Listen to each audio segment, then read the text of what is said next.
గట్లకు తవ్వ చూడండి.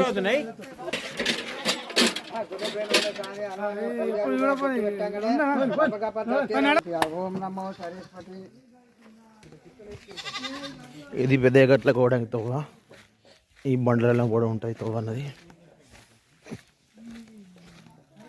ఇది చాలా రోజుల నుంచి ఇలా ఉంది తవ్వ అన్నది. స్పీడ్ పెట్టినావా? కాదు, స్లో మోషన్ పెట్టినావా?